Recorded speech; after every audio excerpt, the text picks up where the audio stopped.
Hey guys, Tim here, Big Dog Forge. Welcome back. It's good to see you in the shop. So today it snowed, so I didn't go anywhere. Went out in the shop and got some things done. Let me show you what that's about. All right, we'll talk at the other end. Thanks, guys.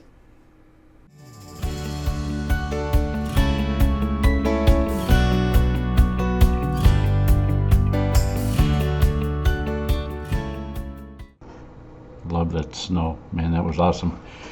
Alright guys, so my snow day off here, I decided I was going to test this thread in the setup that I've got here. A subscriber sent me 4 rolls of this stuff. It's really cool, and it works really well in my machine.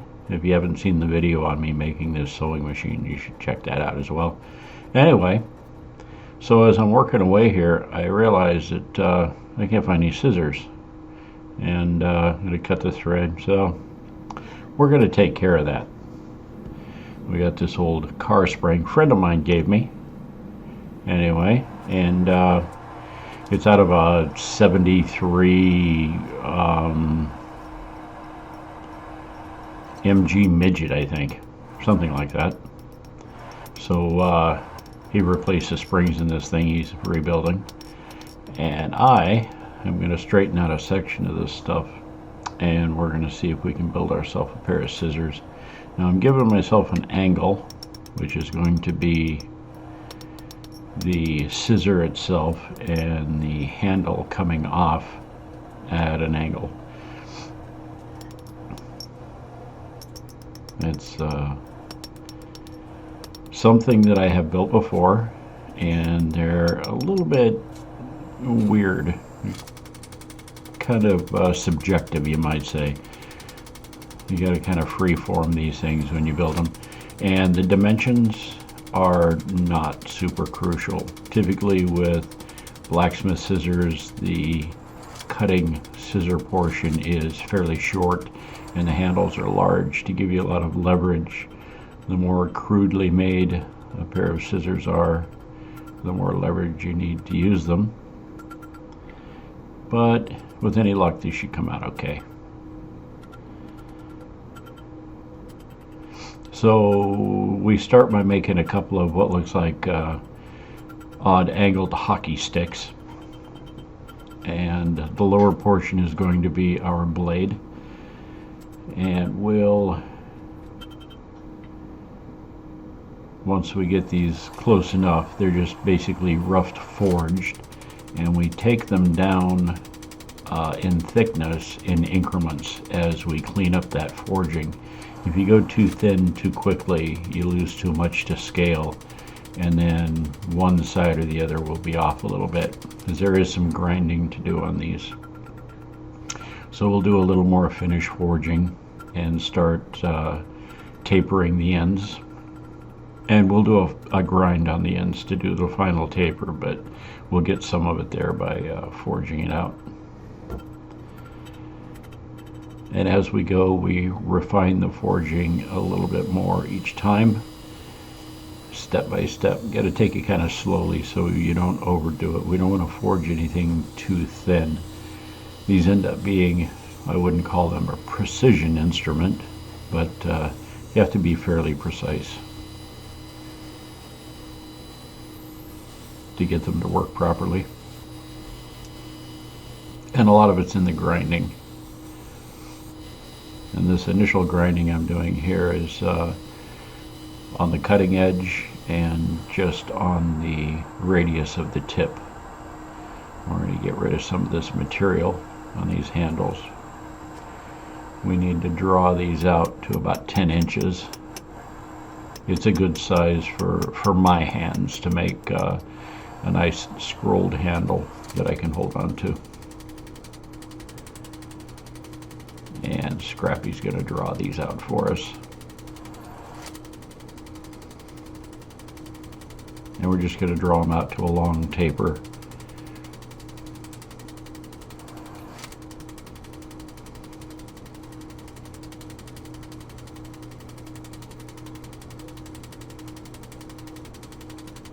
And a couple of key components to building these things is is that the cutting edge of the scissor you want to keep as absolutely flat as possible while you're forging, and try not to make too many deep hammer marks. The handles can have some hammer marks in them, obviously. They're just handles, but they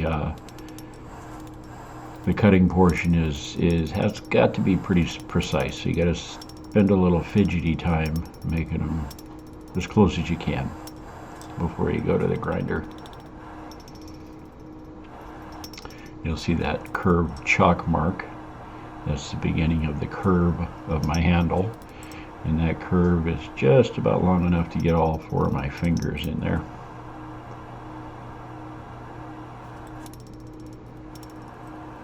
And we'll refine these down until we get both of them as close as we possibly can. They're still a little bit rough, but we'll start refining them as we go. Now the white chalk marks are where I'll make my back bend. This is my little stainless steel mandrel I use for bending things. And we're going to take a couple of heats to get this just right. We want the tip of that taper to come up right behind sort of the hinge area or the rivet area.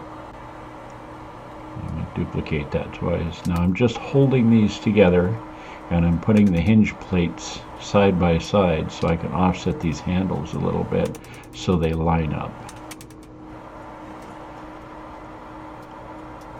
So we have to offset a little bit for the thickness of the material. Much like tongs, very much like tongs. Alright, not too bad. Okay, we get them hot. We're going to quench the blade area, and we'll temper that back to a blue color. That'll take it back to about a spring steel hardness. Alright, we're going to lay them flat on the platen, and we're going to hold them as flat as we possibly can on the platen, because those two surfaces, as they meet, the two halves, that's our shear plane, and it needs to be as smooth and as flat as possible.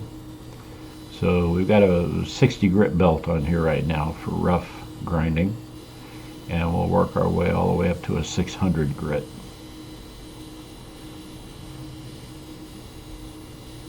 And we'll grind in the back bevel for the blades. And what I do is I give it a grind, and then I'll do a secondary bevel, and then what I'll do is I'll end up turning that into a convex grind on the top of the belt when I do the final finish with the real fine belt. There you go, all ground up, and they'll fit together just like that. And we have to drill a couple of holes. So we had a little bit of a problem drilling the holes. I did anneal the area where the rivet goes in, but it got really hard. So we ended up heating it up again, the handle area, and we had to clean them up a little bit after that, but it wasn't too bad. But that particular spring steel pretty much air hardens. It's kind of strange. Alright, we have just a little mild steel pen, a couple of washers. We don't want that rivet head digging into the face of that. We need a little bit of sort of anti-friction washer in there, and it helps keep those two faces together. And these went together really well. It was a first shot, and I didn't over tighten them. You have to be really careful with the rivet and make sure that you don't overdo it, because sticking it in the fire to loosen them up is not really an option with these things. There we go. And cut off the end of that little handle right there is what I was showing you. Alright. So they seem to cut thread okay. I'm going to stitch up some of this leather again. There we go. Working pretty well. Very good. I'll give it a shot again. And I will get myself a pair of regular scissors, but it was a blast making these. Let's see if they'll cut this leather. I did good. Alright, so now the test. We need to see how fine these things will cut without folding the paper over in between the blades.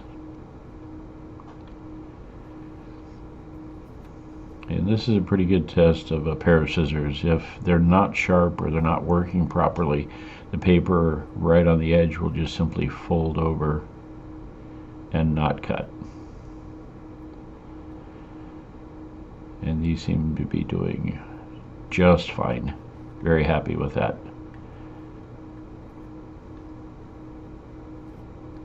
It worked out well.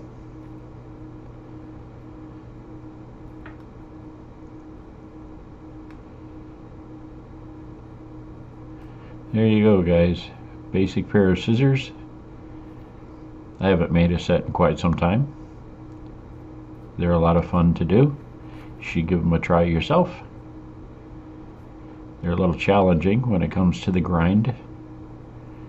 But once you figure that out, they pretty much come out pretty well. Very nice.